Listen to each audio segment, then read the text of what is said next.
السلام علیکم۔ ایک قبیلے نے بنی اسرائیل قوم سے علیحدہ ہو کر دریا کے کنارے پر کچھ اپنے رہنے کے واسطے مکان بنا لیے تھے۔ ان لوگوں نے اکثر احکام توریت کو چھوڑ کر خلاف شرع کام شروع کر دیے۔ وہ ہفتے کے دن شکار نہ کریں اور نہ دنیا کی کوئی خرید و فروخت کریں۔ یہ سب چیزیں توریت میں حرام تھیں اور ان لوگوں نے کوئی پرواہ نہ کی، اور وہ ان حرام چیزوں پر کاربند ہو گئے جن سے ان کو منع کیا گیا تھا۔ جب اس قوم نے خدا تعالیٰ کی نافرمانی شروع کر دی تو پھر اللہ تعالیٰ نے ان کے واسطے بطور آزمائش کے دریا کی مچھلیوں کو حکم دیا کہ وہ ہفتے کے دن ساحل پر آ جائیں اور دوسرے دنوں کو دریا میں جائیں۔ پس خدا تعالیٰ کے حکم سے مچھلیاں ہفتے کے دن کناروں پر لگ جاتی تھیں اور ہفتے کے علاوہ دوسرے دنوں کو دریا میں جا کر رہتیں۔ آخر یہودیوں نے ان کو دیکھ کر لالچ کیا اور آپس میں مشورہ کیا کہ دریا کے کنارے نہر کھود کر وہاں پر اپنے جال ڈالے، کیونکہ ہفتے کے دن مچھلیاں دریا کے کنارے پر سے واپس دریا میں چلی جاتی ہیں۔ آخر وہ سب ہفتے کے دن نہر میں جال ڈال کر رکھتے اور صبح کو اٹھ کر حسب ضرورت اپنی تمنا کے مطابق کھاتے۔ ان کی نافرمانیاں دیکھ کر ایک فرقہ ان کو بہت نصیحت کرتا کہ اللہ تعالیٰ تم پر عذاب مسلط کرے گا اور تم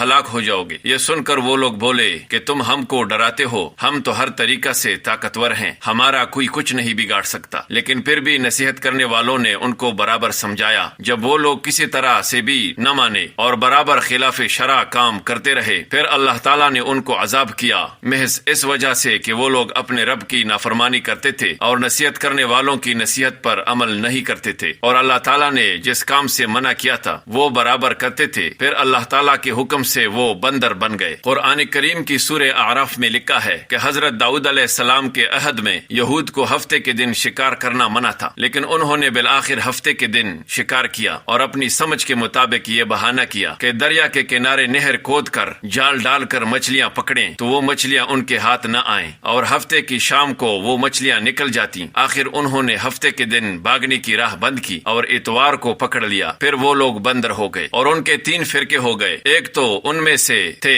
جو شکار کرتے تھے، اور دوسرے وہ لوگ تھے جو باز آ گئے تھے اور برابر منع کرتے رہتے تھے، اور تیسرے وہ لوگ تھے جو منع کرنے سے تک گئے تھے اور منع کرنا چھوڑ بیٹھے تھے۔ لیکن وہ بہتر تھے جو برابر منع کرتے رہتے تھے، اور منع کرنے والوں نے شکار کرنے والوں سے ملنا جلنا چھوڑ دیا۔ ایک دن صبح کو اٹھے تو دوسروں کی آواز نہ سنی تو دیوار پر چڑھ کر دیکھا کہ ہر گھر میں بندر ہی بندر نظر آ رہے ہیں، اور ان کی کیفیت یہ تھی کہ وہ آدمی کے پہچان کر کے اپنے قرابت والوں کے پاؤں پر اپنا سر رکھتے اور پھر رونے لگتے۔ بالآخر وہ اپنے برے حال سے 3 دن میں سب کے سب مر گئے۔ کتاب توریت میں اللہ تعالیٰ نے فرمایا ہے کہ جب تم حکم توریت کو چھوڑ دو گے تو تم پر اور لوگ مسلط ہوں گے اور پھر قیامت تک ذلیل ہی رہو گے۔ اب تم غور کرو کہ روئے زمین پر یہود کی کہیں بھی حکومت نہیں اور وہ غیر کی رعیت میں ہیں۔ بس اے مومنو، بسبب نافرمانی خداوند قدوس نے بنی اسرائیل کے پیروں اور بدن کو مسخ کیا، یعنی مسخ ہو کر وہ بھوت بندر بن گئے، اور ہم لوگ چونکہ ختم النبی صلی اللہ علیہ وآلہ وسلم کی امت میں سے ہیں، اس لیے اس زمانے میں گناہ کرنے کے باوجود بھی حضور صلی اللہ علیہ وسلم کی دعا کی وجہ سے مسخ نہیں کیے جاتے۔ لیکن یہ یاد رہے کہ قیامت کے دن اس نافرمانی کی سزا ذلت مسخ سے کم نہ ہوگی۔ دوستو، اللہ تعالی ہمیں نبی صلی اللہ علیہ وسلم کی سنتوں پر عمل کرنے اور اسلام کی راہ پر چلنے کی توفیق عطا فرمائے، آمین۔ السلام علیکم ورحمۃ اللہ وبرکاتہ۔